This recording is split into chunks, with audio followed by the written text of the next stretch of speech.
Hey guys, it's Scott with Vegas Horse Bulls. I'm here with my buddy Gary. Gary, how you doing today?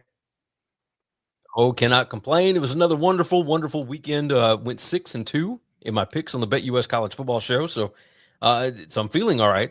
But it is almost the end of the season, and for that, I am not super happy about. You and I both we love this sport, right? And anytime you get towards the end of it, you feel like you're losing a buddy, you know. That's exactly right. I hate this is my favorite sport by far. I'm a big Husker fan. I can't believe we're going bowling.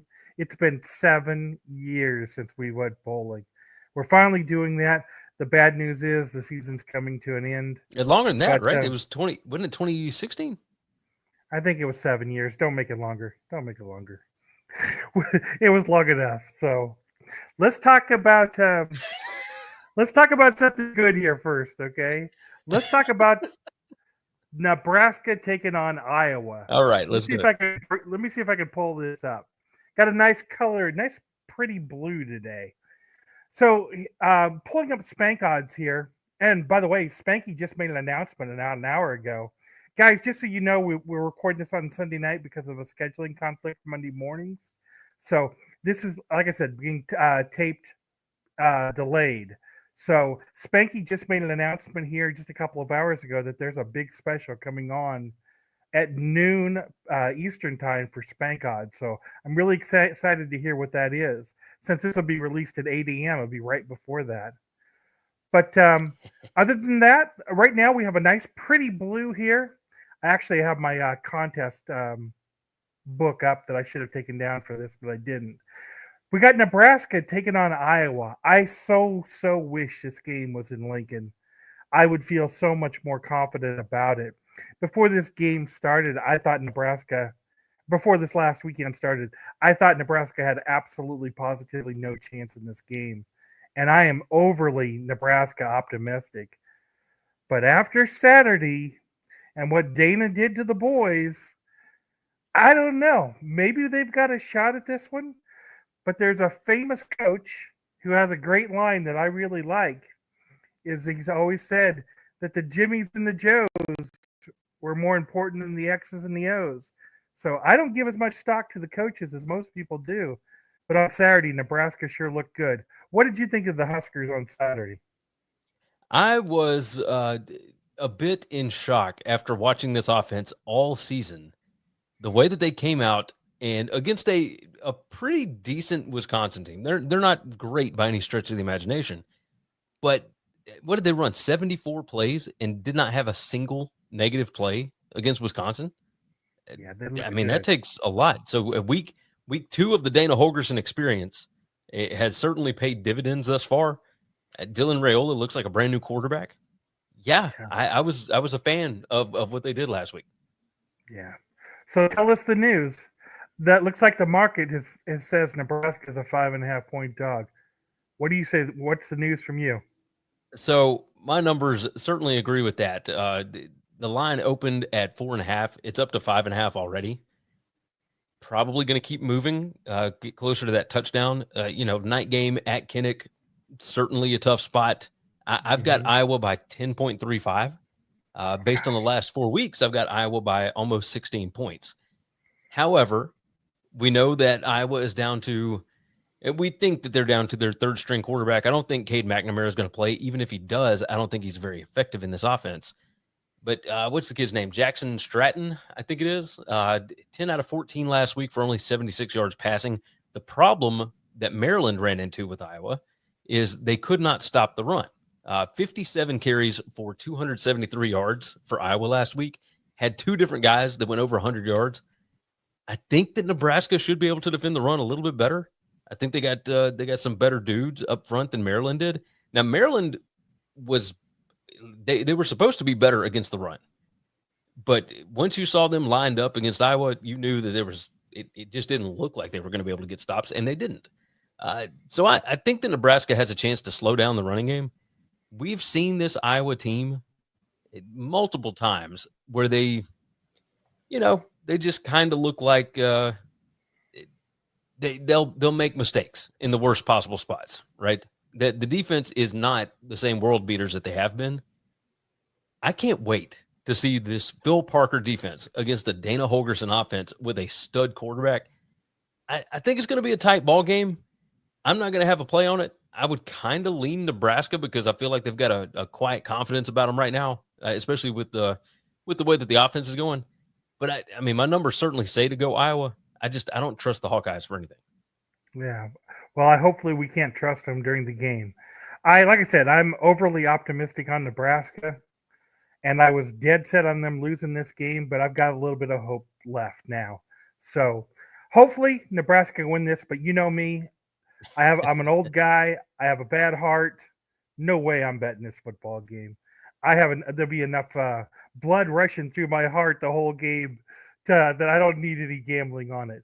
But let's talk about a game that we might be willing to gamble on. Let's go and take a look at Michigan versus Ohio State. And oh my God, Ohio State looked good against Indiana. I had Indiana first half because I really thought they were going to pull that off. And they tested all my 7.5 points. So I was really I was really happy to get out of there with a nice win. But Ohio State looks like the real deal. I said this in the last game. I'm probably going to say this in more games. I so wish this game was at Michigan to give Ohio State a real test. But I think Ohio State's going to pretty much be able to name their score. It looks like we're painted pretty much at 20.5. I'm not going to be surprised if it even goes over that. Gary, what do your numbers look like? I've got Ohio State by 28. And based on the last 4 weeks, I've got Ohio State minus 22.8. So almost 23 points. I wonder, because obviously everybody knows Ohio State 3-game losing streak to Michigan. They've got the talent. They've been the better team all season long. Michigan finally found something on offense last week against Northwestern. Put up 50 points on them. I don't think that Michigan's going to be able to hang around here. 20.5 does feel like a lot of points, right? Am I crazy? Like I know that my number says that certainly Ohio State would be the side because I'm looking at like 8 points of value on this. But that's a rough one to bet, right? Which way are you leaning on this? Ohio State, because they are big rivals with Michigan. Oh yeah, and I don't expect them to take their foot off the accelerator once they start doing it. And I don't know if anybody can play with these guys right now. It would not shock me to see them win at all, especially after what they did to Indiana. I still can't believe the Oregon game went out the way it did, but this Ohio State's for real, and I'm going to have no problem laying the points on this game. I thought this the last few years. I know Michigan is not nearly as good this year as they have been, but I thought at some point Ohio State was going to show up in the last few years. Sometimes there's just something about a team where you've got somebody's number. This Michigan defense is still absolutely legit, right? They can stop the run. And look, against Indiana, it did not show up, right? The offensive line problems, not problems, but the offensive line injuries did not really show up against Indiana. But that was a team that's not nearly as talented as Ohio State. Michigan, you've still got dudes on defense that can certainly slow down that offense. And this is kind of one of those pressure situations. You are at home. You've lost to this team 3 straight times. It is your biggest rival. This is the game that you have to win.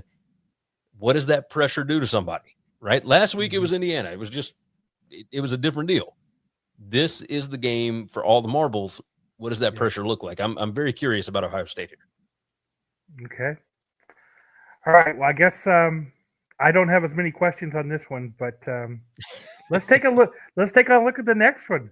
Maybe we'll differ again. I am so glad this one's at College Station.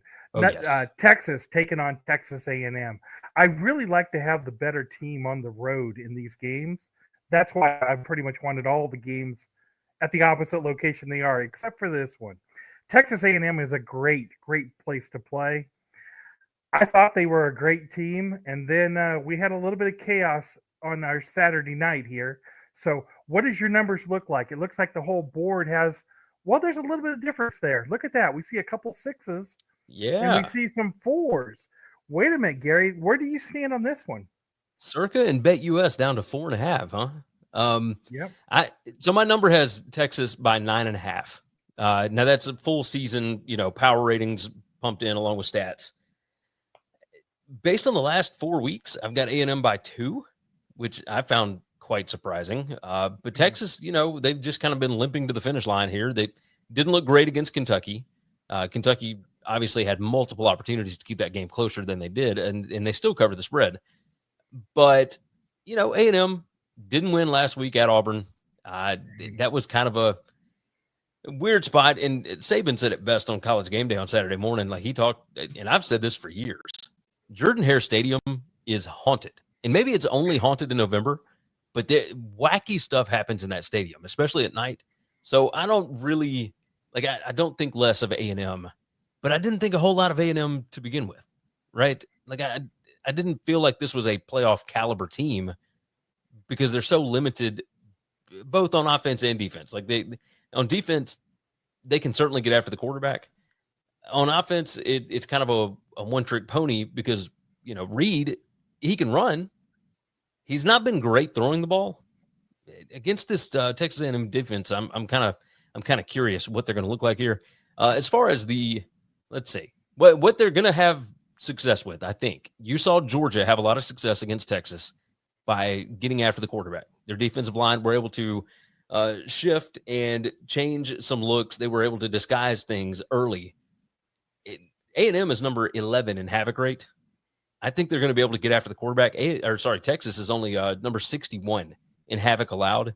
So their offensive line, while they've been pretty decent, they have a tendency to let guys get after Quinn Ewers. Ewers also dealing with the ankle injury as well. He should be okay to play from everything that came out today earlier. I'm real curious about this. I think that's what people are looking at. Nick Scourton, guys like that on that defensive line getting after Quinn Ewers. If they get pressure on him, what does he do with the football? Does he make a bunch of mistakes? This is going to be a fun ball game. I kind of agree with the movement here, going from 6 down to 4.5. Even though my number says it should be like 9.5, right? Stats wise, it makes all the sense in the world that A&M or that Texas is up there. But I mean, you start looking at strength of schedule, you start looking at, or I guess strength of record, all that kind of stuff. You feel like maybe you should lean Texas. But, man, this thing's at home, Saturday night, first time they've played in a long, long time. I kind of tend to lean Texas A&M. Is that the way that you're going? Well, actually, this is one of those games that I actually think is built for a parlay. I think Texas A&M covers. I think it goes under the total. But I think if Texas covers, I think this thing flies over the total. So I think this is an opportunity to do a parlay. That's what I'm going to be looking at when I get some numbers out and get to see what some of my originator buddies are thinking also. But I think this is an opportunity for that. So I think Texas is going to win the ball game. I'm going to be cheering for A&M. We'll just have to see. Nebraska has a lot of tradition with A&M. We lost our admin to A&M. Trev went down there. We've lost several big administrators to A&M over the years. So I've watched those guys a lot. Like I told you before, I've been to that stadium. It's a beautiful, beautiful stadium. Very tough place to play. Texas, on the other hand, I think if they get a lead in this, they're never going to let their foot up off the accelerator. They would rather beat them by 500 than by 5. So that's why I'm thinking about the parlay split. I'll have to try to figure out later on in the week which way I'm going to end up going, but that's what I'm looking at right now. I could believe that. Yeah, I could certainly believe that. Well, let's talk about before we leave Texas. I was seeing all over in the news feeds this morning, both Texas quarterbacks are threatening, I guess, to transfer. Do you believe any of that? No. Okay, good enough. I thought maybe they were just looking for something to write about. But yeah, both I think quarterbacks threatening to transfer was funny. Okay. I think it's just something to write about this. I mean, and why do you need anything more to talk about than the ball games right now, right? But that's 100% what that is. Like nobody's leaving right now. Like that's ridiculous. Yeah, I thought it was hilarious too, but I wanted to get your take on it. Well, let's talk about the Iron Bowl. Is this coach coaching for his job at Alabama? Been a long time since they've had this many losses in one year. I don't think Alabama people are very happy. What it looks like they've got 11 and a half, Yeah. pretty much Yeah. straight across the board. What do your numbers look like here at Alabama? I've got Bama by 18 for the full season. I've got Bama by 14 based on the last 4 weeks. Auburn. So if you just look at things like predicted points added margin, Alabama's number 13, Auburn's number 20. Auburn does, on a down-to-down basis, a lot of things really, really well. But when it comes to the little things, right, turnovers, etc., turnover margin, Auburn is number 127. Alabama's number 8. You start looking at penalties per game, Alabama's way worse than that. You start looking at just a few things here and there, explosiveness. Auburn is number 97 in defensive explosiveness allowed. Alabama's number 44. So net explosiveness, you've got Auburn at number 89, Bama at number 17. The thing that rattles Alabama is when you've got a defensive line that can absolutely get after the quarterback. 2 of the top 5 teams as far as sack percentage, so number of sacks per defensive plays, are Tennessee and Oklahoma. Both of those gave Jalen Milroe absolute fits. That's how you were able to stop Alabama's offense. Auburn is number 84 in havoc rate. They don't get after the quarterback. So if they can't get after Jalen Milroe, if they can't make him make quick decisions, which in turn leads to mistakes, as you saw against Oklahoma and as you saw against Tennessee, I don't know if they're going to be able to stop him the same way that those two were able to. Other than that, those are the only 2 defenses that were able to stop Alabama this year. Both of them are top 5 in havoc rate. Auburn being down, at lower third of college football. I don't feel great about their defense being able to slow it down. On the other side, I'm curious about Alabama's defense. They could not stop the run against Oklahoma. You're going to see a lot of that stuff from Hugh Freeze. Jackson Arnold was able to run the ball almost at will. He had like 150 yards rushing. I think this one's going to be pretty tight, but there is a chance where Alabama, wins this thing by 3 touchdowns, especially at home. So I'm going to stay away from it, but this is one of those that could certainly go either direction. Yeah.